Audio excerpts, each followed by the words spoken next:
February, tape 4, February 27th with Hilda Halpern. Now if you can just describe the life in the ghetto. Yeah. Well, in the ghetto, as I was telling you previously, that we were concentrated. First there was the ghettos, one side of the street and the other side of the street. And then they start to concentrate us, to prepare us to take for the road to Auschwitz. So they made designated areas. It was like, where it was a lot of small houses. It was like the market, vegetables and people used to bring in from the small towns. And there was market, it was broken street. It wasn't such a good area, but it was big. It was a lot of place. The vegetable market was not open then. So if they had to put us in the lines, it was room enough to concentrate us and count and all this. So that was already in the real ghetto, So we came there and we were there. We had a friend there, but it didn't mean anything because everybody was a friend, But we had to leave the home with everything, just very, very little food. How much we could carry wasn't. They didn't help us with buses or anything. We had to walk with packages. Yes, I think we took along some blankets, and some food and some clothing. And maybe we could go back and forth that day, so we could bring more. I can't recall, but we were squashed together. It was 3 and 4 and 5 families, and it wasn't enough beds. If somebody was sick, the people who lived there, they gave them their bed. Somebody was elderly or more fragile. So we were sleeping on the floor, and we were cooking. Everybody was cooking. They took along little pots, little things. We were cooking there. And we were just hopeless, just sitting and waiting what's going to come. It wasn't a home anymore, and it wasn't anything anymore. Money was in the banks, was locked up. So we struggled. Whatever we had, we ate it, and if we didn't have, some shared with us,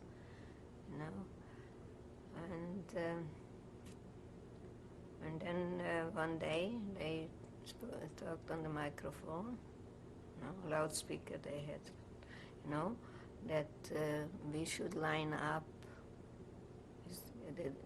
This is the day we should line up. They're gonna come 2 o'clock, and everybody should be ready to go. So of course we tried to grab something, take something along. We didn't know where and how we're gonna go, where we're gonna wind up, but we carried on our shoulders, on a stick, some bedding, a sheet, a dress, this, that, a little food, and they made us to walk and walk and walk. Yes, I forgot before to tell you. They concentrated us in a factory, and they made brick, brick factory. And so off in the ghetto first, and there we were sitting again.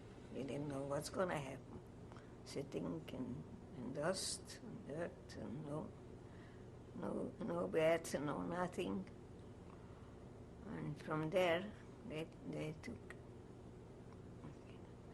And my father was very religious, wore a beard, and still believed that this still in the first ghetto where we were by our friend. He just couldn't believe it that they will take us, you know, because he believed in God that last minute is going to be some changes. He did not take off his beard, and it was already getting late, you know, close to this time, 2 o'clock, when we had to go. And so finally, he didn't want to say nothing. He went out, and he went in a little shack there, and there was like a stock room, whatever, from the people. They had wood pieces and some things what they didn't use, and he started to take off his beard. And I heard they were saying everybody should come out. If somebody remains, they're going to shoot. There's no hiding. Nobody should try to hide. So I ran there. I figured where he is. In fact, maybe I was watching where he's going. And so my father had half a beard cut. And I told him, they're here already, Tatiko. They're here, they're going to kill you. He said, don't worry, they're not going to kill me. I'll be there in time. So he finished the beard, and he came out, and we went in rows. You know, actually we were still going in rows together. Families were going together. How long were you in this first ghetto? The first ghetto must to be like 6 weeks or 2 months or something, maybe less. And what year was this? That was in 1944, beginning of 1944. Must to be like around Purim time, something like that, you know. And the name of the ghetto? They had no name. It was just a street, and address which I can't recall. I just remember the area where it was. I remember it today. You know, we had to cross here, and then was a long block, and 2 blocks, 3 blocks, and there was like the street was curving there. Was going to the market, to the vegetable market, and some stores, and it could have been maybe walking like 10 or 15 minutes from our place, from our home. Did anybody wear the yellow star? Oh yeah, that we wore before. When we were still in our house, we had to put on that. It must have been earlier. It was earlier, maybe a year or so. We had to wear the star, so they should know who's a Jew. Yes. So that also was a big thing. We had to make it ourselves. We couldn't buy anything, and it was yellow stars. And whoever had bought a piece of yellow, we shared. Everybody gave a little piece, and we made a star from cardboard, you know, and we made it. And so I was very handy. I made a lot for a lot of other people. I made a pattern and everything. And that what he had to, with a pin, we had to pin it on our left side. If you would pin it on the right side, it would be already a disaster. Everything was, we were watched like you know, terribly watched with everything. They were looking for something to be able to punish, to hit, you know, they were just bloodthirsty. That was the Hungarians already. They were bloodthirsty. That if they can find something, you know. So that star we had on till they took us to Auschwitz. I suppose in Auschwitz they tore us off. I don't remember that. When we could take it off probably we walked with that till they changed our clothing. And during that time that you were in the ghetto, what was your family doing in terms of It wasn't daily? It wasn't much to do.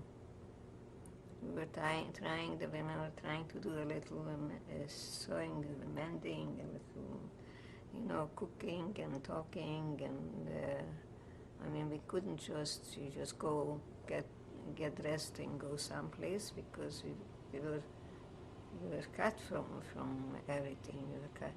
I suppose that's the reason they selected this kind of areas. That we couldn't buy nothing. We couldn't go. Was nothing there. Just sit and worry and cry and whatever came around. Whatever. It was very depressing. To be there. I mean, there was a little 3 or 4 rooms our friend had there. I mean, was there more apartments? Everybody helped out. It wasn't just our friend. It was, everybody came there. And we were looking for shelter. So people were very nice, and was no more anything that this is mine or this is yours. We shared what we had. We did things together, and couldn't take along too much food. And my mother see that she had some eggs and some flour. She told me I should make some noodles. So she always taught me how to do things, And so I made those big round things, and then we let it dry, and then we cut it up in all kind of forms. So I made it, and so we shared everything what we had. Was there any talk of resistance among the people in the ghetto? Resistance? Yes. What? We couldn't resist. I mean, we didn't argue with each other. There was no reason. We were all in the same trouble. So what should we resist? Everybody had a little place, and they put under a blanket, or who didn't have blanket, they put some straw down and what. And we were sleeping there. And it was a little kitchen. We all took a few minutes. I mean, we could, or one had this and one had that, and they had a bigger pot. I mean, these people who live there, they have some bigger pot. They made a big pot of food, and they were sharing it with for everybody. It was, like a close family tie. And how did the religion play a role in the ghetto? The religion? In terms of keeping the kosher, the services and No, shul. we were religious people. Our friends were also religious people. And I can't recall it if we had meat or what we had that time, because we were cut off from the main city, from shopping centers. I can't remember that. I mean, we didn't have refrigerators or anything, so whatever we took along wouldn't last more than a day or two. It wasn't that time, in the time it wasn't very hot, so maybe it could save something for 3 days. So we took along things which could stay, like noodles and some potatoes. How much we could carry. Did the people continue to go to pray, or did they have? Yes, books they prayed there inside. They made. Matter of fact, I think not far from where we were, there was a shul. It was a synagogue, a religious shul. So they went to pray. We could go from in this area. We could go to a shul or whatever we had there. Whatever was there, we could use. So we were not restricted not to go out in those streets. So the religion went on, Shabbos was Shabbos, and there was the people who lived there, they had tablecloths and everything to a table, and we were eating together. They put up another table. It wasn't warm enough to eat outside. It was still winter. So we just ate whichever way we could. But it was unity because everybody was in the same trouble. And then after this first ghetto, then where did everybody? Well, after this ghetto, they took us out of the outskirts from the city. There was a factory where they made bricks, a brick factory. It was very huge. So they stationed us over there. I don't remember how long. No, it wasn't too long that we were staying there, maybe a week or so. And from there, this again concentrated us. They put us in rows and we started to walk.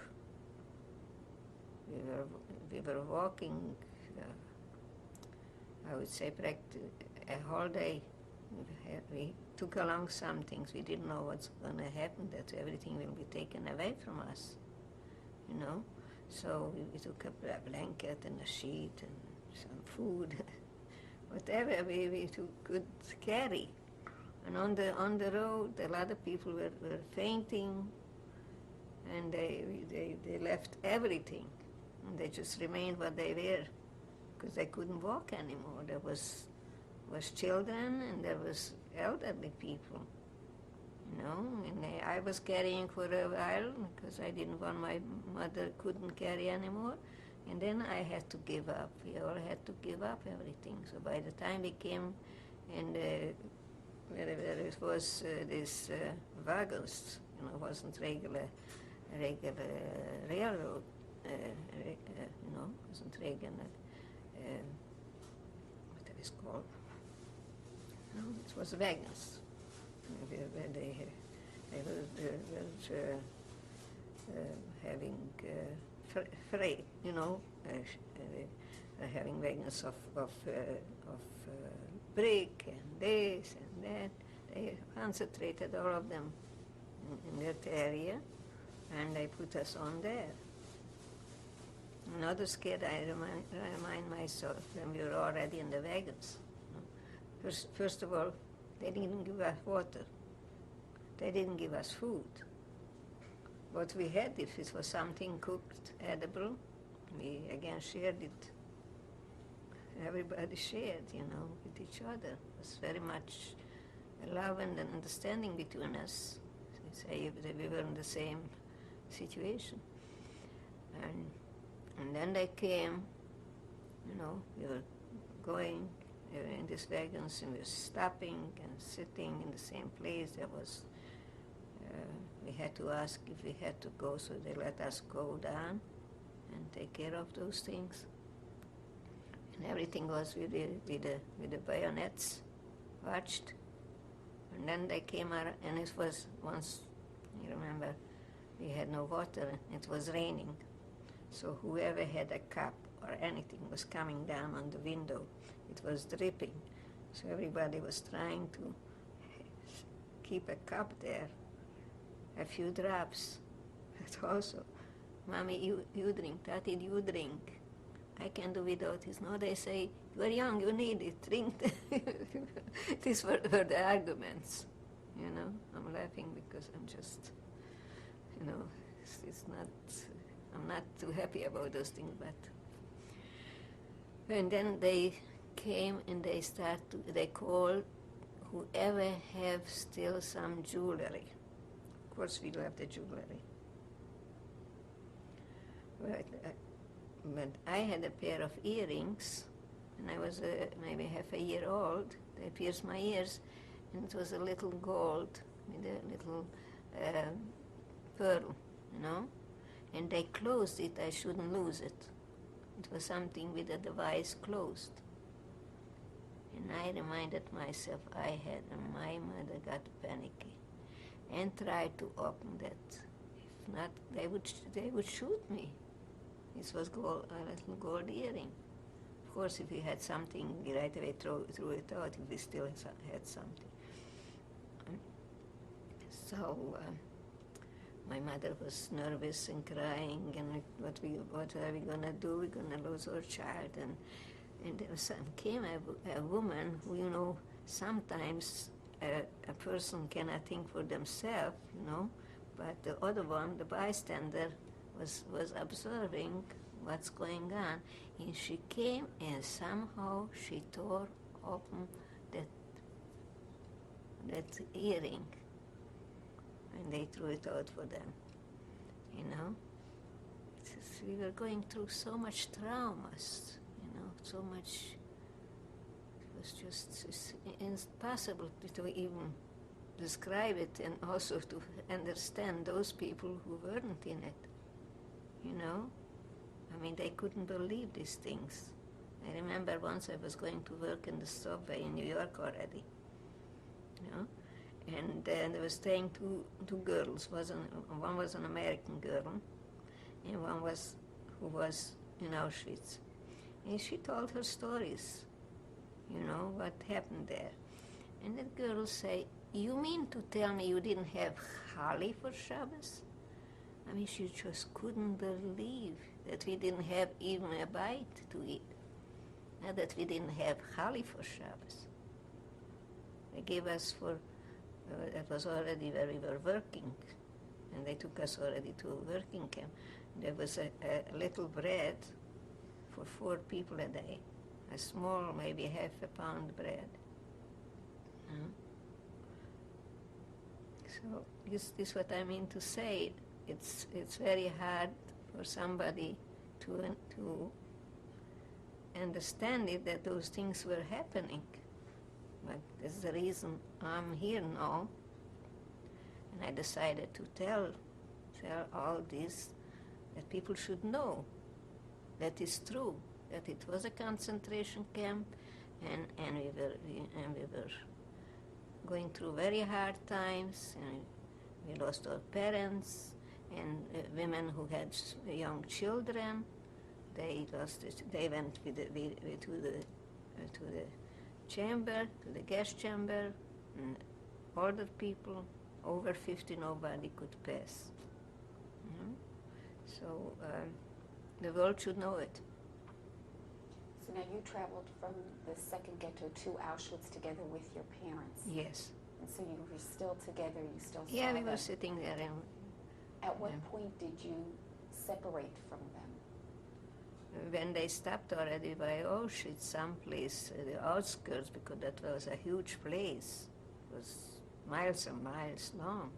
So they stopped someplace, and then they told us to come out. So they separated us. They took the young girls on one side, and the women, and the pregnant women, and the little children one, the older women, and then there was the men separate also, and children. I mean, mostly the mothers took the children, you know. Mother's more capable to take care of a child, so she could have 5 or 6. She had them with her. So they took them to gas chambers. But when was the last time you saw your father? Was at that point? Upon entering Auschwitz? Yes, when they separated us, they put me, and then I was going in this row, and then I seen my father, and one row was walking with a man. You know, he didn't have his beard anymore. He had like a mustache. And my mother in another with the women. So I see my mother. I had a miracle then, you know. Sometimes if it's meant for you and you believe if it's meant to live, then God will help. You know, how many times when I was very sick, I say if I came out from Auschwitz, I will get out from the hospital. You know, that carried me through the life, the belief what I had in God, and when in my worst times, when I was sick, I had cancer, and I was in the hospital, and I felt I'm dying, you know, and I just pray to God. I say, if I'm coming out, if I get better, I will help people, sick people, and so I'm doing it, because I have this macrobiotic diet, and I was very sick. You know, there was a nurse coming in, and she told me about this diet, but I couldn't do cooking. But she told me about a friend whose husband was very sick. He had terminal cancer, and when after surgery, he said, the doctor told him they're going to schedule him for chemotherapy, and he said, no, thank you very much, doctors, I have my doctor. And he went to a nutritionist and got on this diet, and that was 10 years later, you know. And this nurse this woman was a friend of the nurse, a private nurse. You know, I had 24 hours private nurses. She came to me in one of her sessions, and I told her that, you know, go for chemotherapy and this and that, and I don't want to do it. And I mean, I'm very sick. I had surgery. So she told me that about the macrobiotic food. That was another miracle that I remained alive. A few times I was half dead, you know. And so she told me she's gonna send her friend to explain me. And her friend came and gave me the list to read, and told me that then when I came out from the hospital, I started to do this cooking.